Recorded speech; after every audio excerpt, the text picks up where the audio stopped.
Hello mga pangit, ayan, nandito na ang inyong Inday nagmamaganda. Nagmamaganda, walang pera, charot. So ayun nga guys, celebrity ng anak ko, pumunta kami ngayon ng Jollibee, ayan.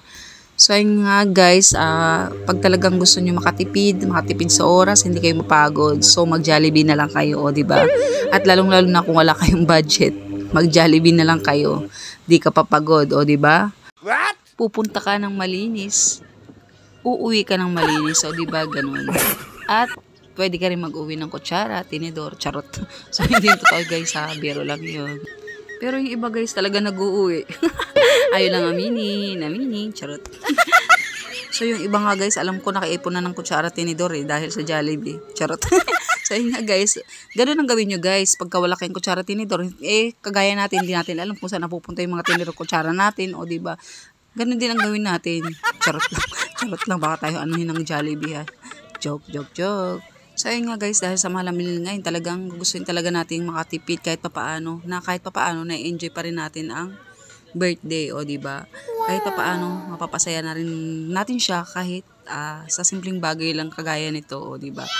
Alam niyo ba guys, nasa mahal ng mga bilihin ngayon, talagang hindi ko talaga naiisip na maghanda pag may birthday.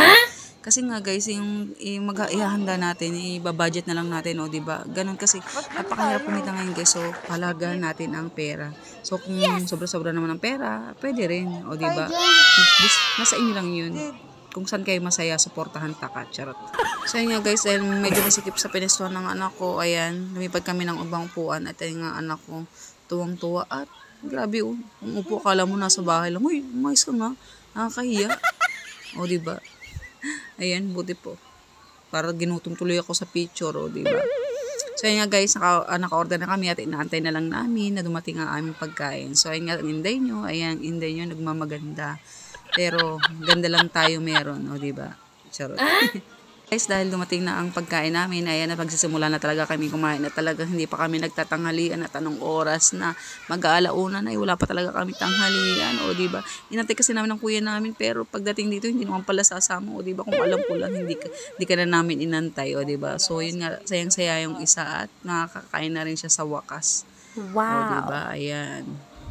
So, at talagang ice cream pang inuna. Kanin muna, oy. Ano ka ba? Oy, isa tulala. Nananaginip pa yata. Uy, kanin muna. Ano ka ba? So, yun nga guys, dahil tapos na kami kumain, may natira kaming spaghetti. Ayan. At yung isa nga, ayun, busog na busog. Hindi na makakilos. Ayan.